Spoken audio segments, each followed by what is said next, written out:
February 19, 1943. Kasserine Pass, Tunisia. Cold morning air hangs low over the rocky defile as Unteroffizier Karl Weiss, gunner in a Panzer IV Ausf. G presses his face into the eyepiece of his TZF-5 of sight. The desert is quiet now, save for the idle clatter of Maybach engines echoing between the hills. Dust clings to everything, uniforms, optics, teeth. Ahead through shimmering heat haze, dark shapes crawl forward. American tanks. Weiss exhales slowly, almost bored. He has seen these before. The Americans call them Shermans. Tall. Boxy. Thin-skinned. Easy to spot, easier to kill. Targets at 11 o'clock, his commander mutters from the cupola. No urgency in his voice. Just routine. The Panzer's turret slews smoothly. Weiss centers the crosshairs on the leading Sherman's hull. He knows the numbers by heart. 50 millimeters of frontal armor on his own tank, a high-velocity 75 millimeters KWK-40 gun. Against him, the Sherman's armor is thinner, flatter, forgiving. Fire. The recoil jolts through the tank. A sharp crack splits the air. Through the sight, Weiss watches the American tank shudder, smoke erupting from the impact point. Flames lick out of the hatches moments later. A clean kill. Inside the Panzer there is no cheering. Just nods. Professional satisfaction. This is how it has gone since North Africa began. German tank crews, veterans of Poland, France, and Russia, have learned to measure enemies quickly.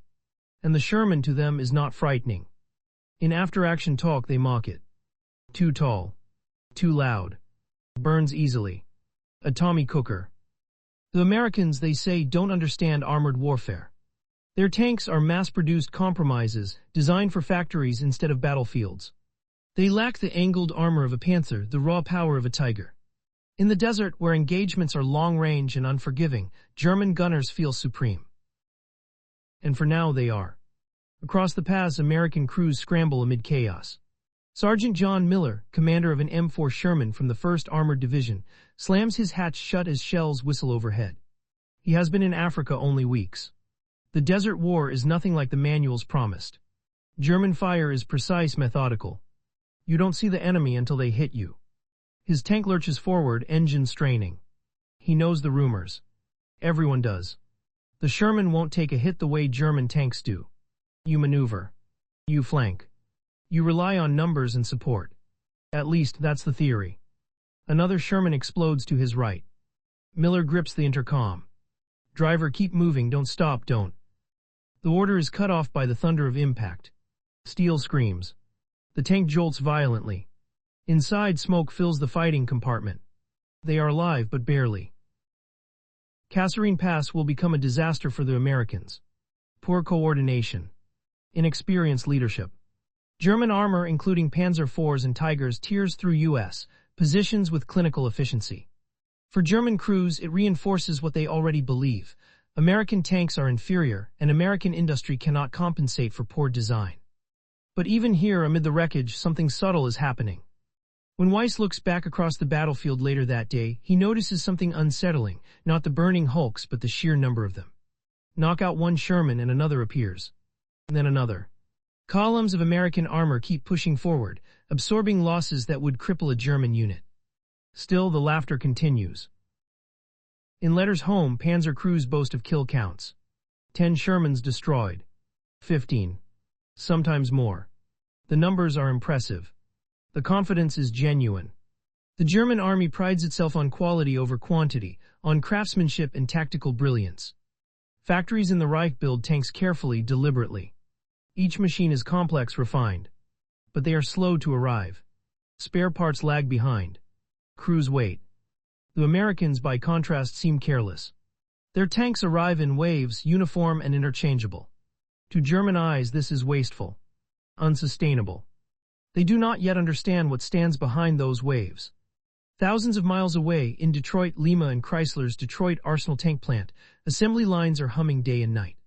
Workers, many of them women, bolt, weld, and rivet Shermans at a pace unseen in military history. Tanks roll off the line by the hour, not the month. In North Africa, no one feels that yet. On the battlefield, steel and fire still decide the moment. And in that moment, the Sherman feels fragile. But wars are not decided by moments alone. As Weiss climbs out of his Panzer at dusk, stretching his aching back, he surveys the field one last time. Another successful day. Another lesson taught to the Americans. He lights a cigarette, satisfied. He does not know that the true battlefield is shifting, not here in the desert but in factories, rail yards, and shipyards beyond his reach.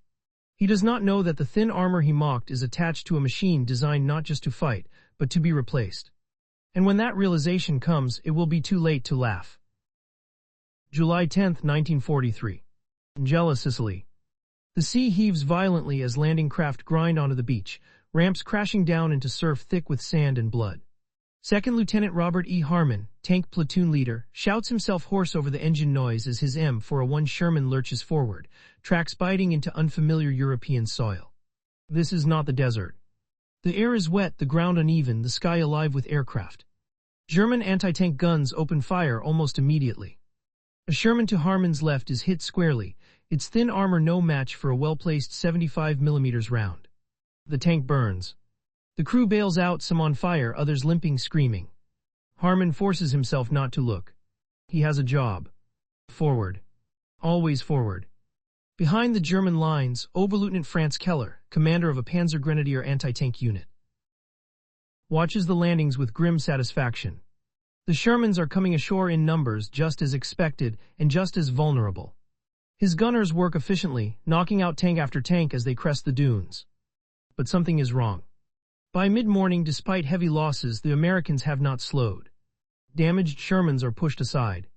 New ones rumble past them, engines roaring, guns scanning. Where Keller expects gaps, there are none. Where momentum should break, it builds. He radios his battalion commander. Ammunition is running low. Hold, comes the reply. More armor reported landing. More armor. The arithmetic begins to shift. In Sicily and then Italy, German crews continue to win individual engagements. Their guns are accurate. Their tactics refined. In one-on-one fights, the Sherman often loses. Everyone knows this. American crews know it too. But the battlefield is changing from duels to endurance tests. American doctrine adapts ruthlessly. Shermans no longer charge alone. They move with infantry, artillery, and aircraft.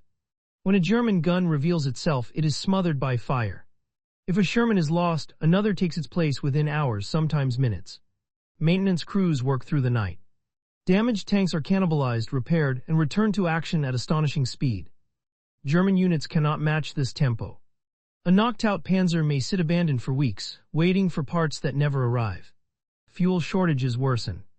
Replacement crews arrive undertrained, rushed forward to fill gaps left by veterans killed or wounded. Each loss hurts more. In after-action reports from Sicily, German officers begin to note a troubling trend.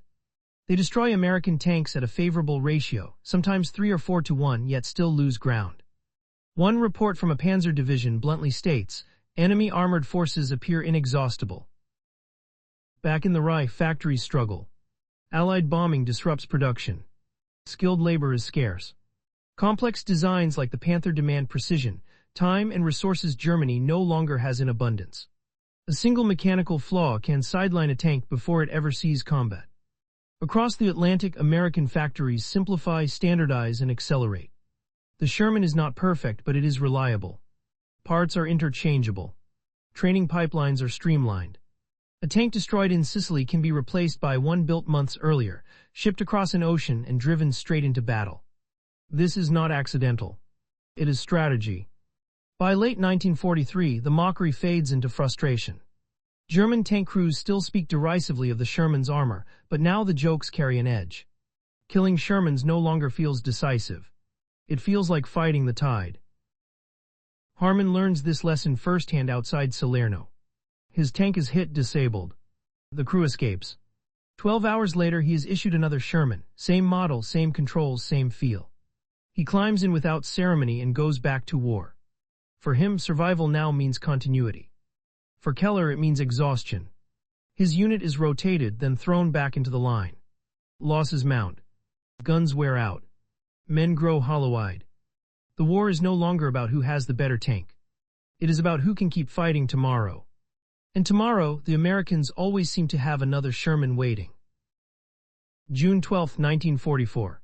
Normandy, France. The hedgerows sweat in the early morning mist as Hauptmann Ernst Vogel, commander of a Panther platoon, peers through his binoculars. The land here is close, suffocating, nothing like the open deserts where German gunners once ruled at long range. Visibility is measured in meters, not kilometers. Every field is a trap. Vogel hears them before he sees them. Engines. Many engines. Shermans emerge from the hedgerows like metal beasts, one after another, paint scuffed, tracks muddy, some bearing fresh weld marks and replacement panels. They do not move like amateurs anymore. Infantry hugs their sides. Artillery crashes down ahead of them. Jabos, American fighter-bombers, circle overhead. Vogel issues calm orders. His Panther fires. A Sherman erupts in flame. Another is hit, disabled. The gunner calls out each kill, voice steady, trained. But the Shermans keep coming. Vogel's platoon knocks out 5 tanks in minutes. Any other war, any other enemy, this would be a triumph. But the Americans do not withdraw. They maneuver, probe, absorb losses, then press harder. Smoke rounds obscure German positions. Tank destroyers appear on the flanks. Shermans reverse, reappear, fire again. The hedgerow battle becomes a grind. German radio traffic grows frantic. Requests for ammunition, for infantry support, for air cover that never arrives. Panthers are powerful but temperamental. One throws a track turning too sharply. Another overheats. A third is abandoned after a mechanical failure no enemy shell caused. Meanwhile, the Americans adapt in real time. Engineers blast gaps in hedgerows. Shermans are modified in the field with welded steel prongs, rhino cutters, to break through earth walls. No committee debates the change. No factory redesign is required. It just happens. This is industrial warfare made flesh. Back in Germany, Vogel reads reports he can scarcely believe. American tank production numbers climb relentlessly. Thousands of Shermans roll off assembly lines every month. Losses in Normandy that would shatter a panzer division barely register in American planning. One German after-action report from July 1944 admits the truth plainly. Enemy tank losses are high, but replacements appear immediately. Our own losses cannot be replaced at the same rate. The reversal is now undeniable. German crews still laugh less, fight harder, and die just the same. The Sherman's armor is still thin. Its gun still struggles against Panthers from the front. But the battlefield no longer rewards technical superiority alone. It rewards sustainability. For American crews, the Sherman becomes something else, not a dueling weapon but a guarantee. You fight knowing that if you survive, you will be back in a tank tomorrow.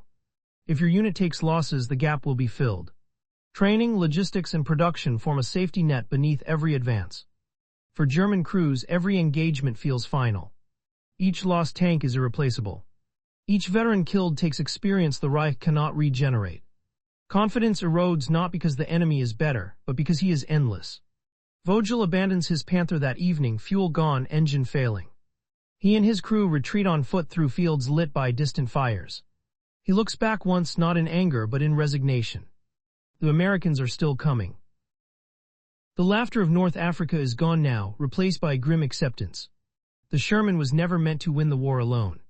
It was meant to arrive everywhere, to keep fighting no matter the cost, to turn factories into frontline weapons. By Normandy, the lesson is carved into every German report, every retreat order, every burned-out hull left behind. You can destroy American tanks, but you cannot destroy American production. September 10, 1944. Near Aachen, Germany. Rain falls steadily on the scarred ground as Lieutenant Karl Weiss, older now, thinner, the confidence burned out of him, stands beside a camouflaged Panther hidden at the edge of a forest. He has survived Africa, Italy, and now France. He has destroyed more Shermans than he can remember. And yet he has never felt closer to defeat. Through the trees, American armor advances again. Shermans roll forward in columns, their silhouettes unmistakable. Some bear fresh paint. Others carry scars, patched armor, mismatched road wheels, bent fenders. They are not elegant. They are functional. They look like machines meant to be used until they break, and then replaced. Weiss gives the order to fire. The first Sherman dies as expected. Then another. His gunner works efficiently, almost mechanically. But within minutes, artillery crashes down around the Panther's position. Shells tear branches from trees. The ground shakes. Infantry advances under the barrage. Smoke obscures everything. Weiss knows the pattern now. Fire, kill, relocate, or die. He orders a withdrawal, but the engine coughs. A familiar dread sets in. Mechanical failure. Again. The Panther's complexity, once its pride, now betrays it. They abandon the tank and retreat on foot, leaving behind a weapon that could dominate a battlefield, but only if it could move. Across the Atlantic, no such hesitation exists. At the Detroit Arsenal tank plant, floodlights blaze through the night as workers continue their shifts. Tanks roll off the line in perfect repetition. The process is so refined that improvements are integrated without slowing output. Loss reports from Europe do not trigger despair, they trigger schedules.